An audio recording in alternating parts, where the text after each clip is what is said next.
What's up, everybody? Welcome to another episode of the Fitness Oracle Daily Show. I'm your host, John Katsavos, and today is Throwback Thursday. And we're going to go into my past and talk about some happy times when I was a kid growing up in Toronto, celebrating Thanksgiving, and what it meant to me as a child of immigrant parents. Now, as most children do, they have good memories of their childhood. That's why we're always looking at the past saying, oh, the good old days, when we were a kid. I think my generation was the last generation that spent it outdoors. I remember I remember I remember going out when my mom dropped us off at my grandmother's house. She would drop us off at my grandmother's house, and we would be out playing in the streets, in different streets and different thing. My mom would be at working, and my grandma would be inside uh, doing whatever my grandma was doing back then. I don't know. And yeah, we would know when to go back to the house when we were either hungry for lunch, hungry for dinner, and when the street lights came up. And it depends, because in Toronto, come wintertime, the street lights will come on early because sometimes they get dark by 4 p.m. Yeah, great life living in Toronto. It used to be. I'll be completely transparent. Toronto back in the 80s was an amazing place growing up. I had such an amazing time. I have no regrets. Um, it was just around the mid 90s, mid to late 90s, where things started to get bad. And now it's just snowballing into this pile of poo, if you ask me. Just great big pile of poo. I do not like where Toronto is. That's why I left. It's changed too much.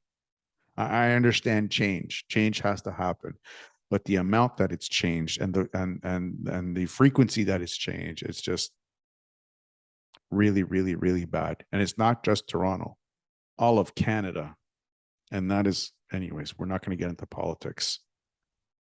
So, like I said, like I remember, like the like good old days in Toronto, playing street hockey, and having half the street as your friends, and just playing and just having fun, being kids, and getting your scratches, getting your beats, and just being a proper kid. um we would throw in a video game here and there, but mostly we would be outside playing in the streets, because that's what kids are supposed to do. Anyways, when it came to Thanksgiving was an interesting holiday for us. Like I said on Sunday, Thanksgiving is non-existent in Greece. So my parents and my grandparents, my aunts and uncles, we never really knew what Thanksgiving was. Mind you, my mother and my aunts came here when they were young. So they were introduced to Thanksgiving at a young age. My mom was the oldest. She came into Toronto when she was 14 years old. And so they had a kind of like a little bit of a concept of what Thanksgiving was.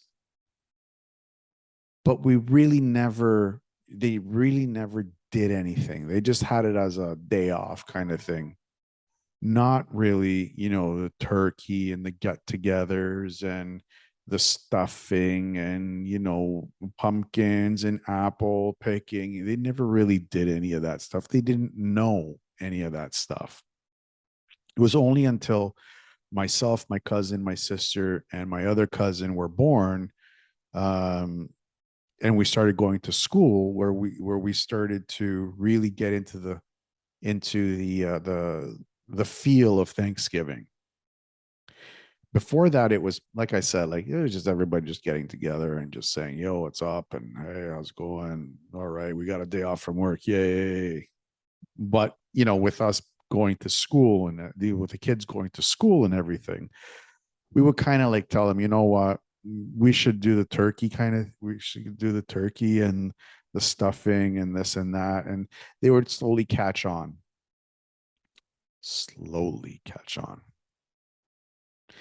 And it didn't get up until 80,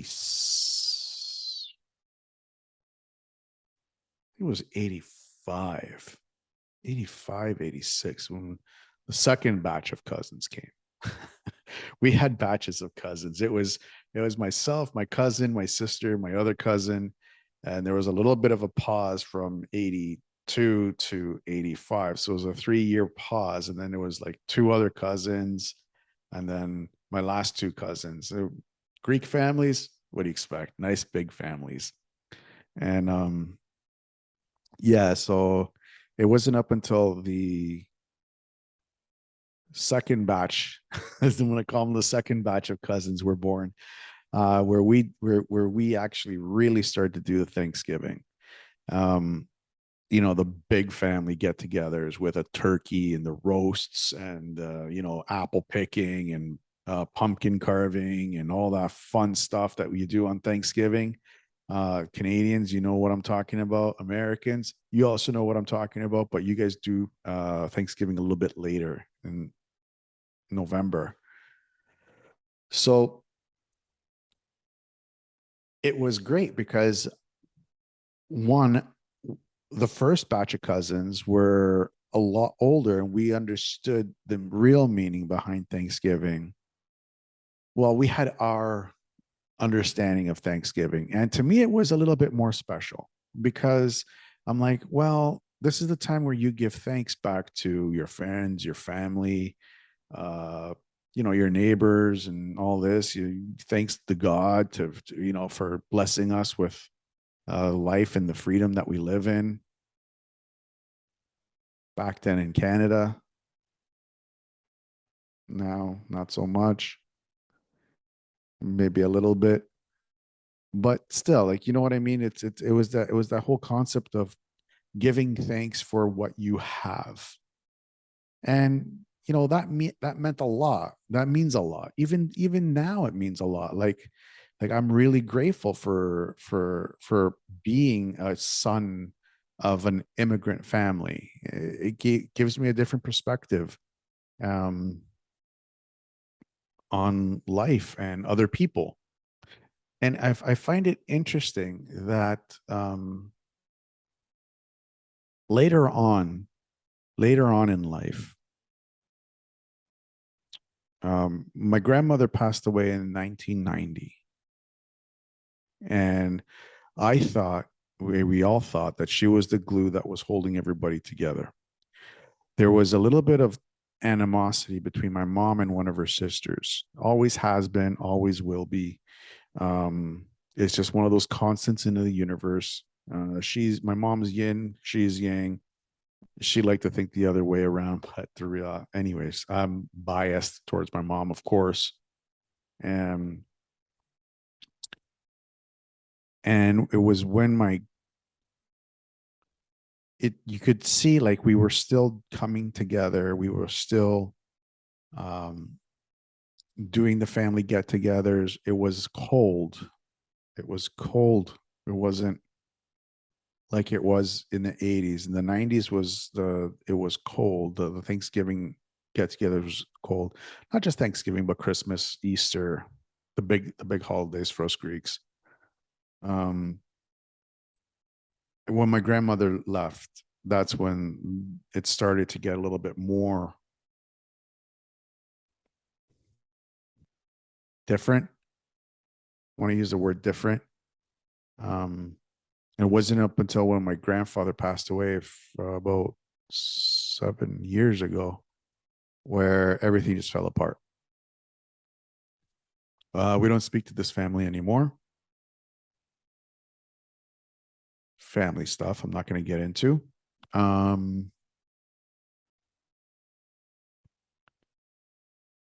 and it was shocking to me to see that it was my grandfather that was the glue for this family, not my grandmother. Because with when my grandfather was still around, we were still coming together, doing family get-togethers. But when my grandfather left, then left, I mean, he passed away. When he passed away, it was interesting to see how much the family dynamic broke down, and it was very, very, very eye-opening to see certain people in my family, with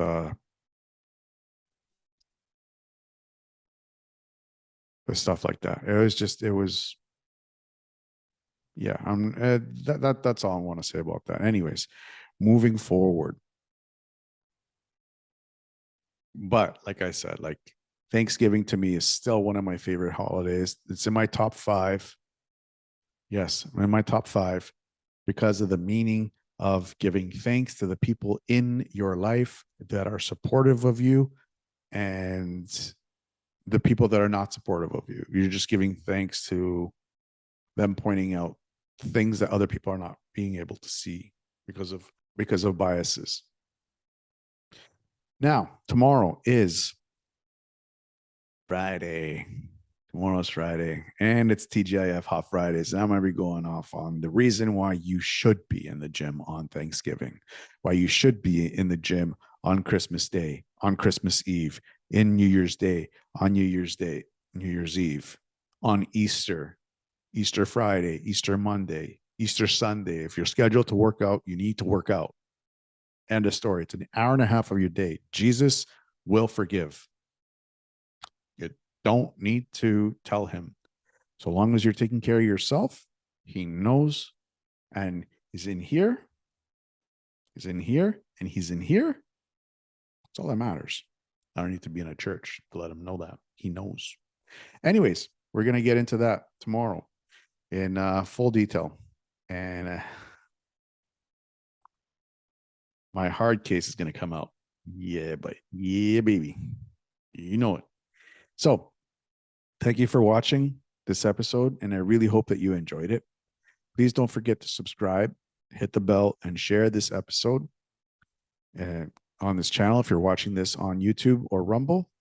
If you're listening to this on iTunes, Spotify, Google Podcast, Breaker, or whatever streaming service you use, please give us a 5-star rating and a positive review, as it will help us reach out to more people that are suffering from mental health issues.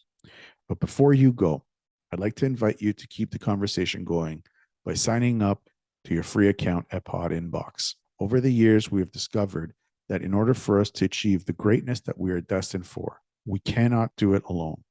To find your place back in this world, we have come across this amazing tool called PodInBox, where we can get together and discuss this topic even deeper.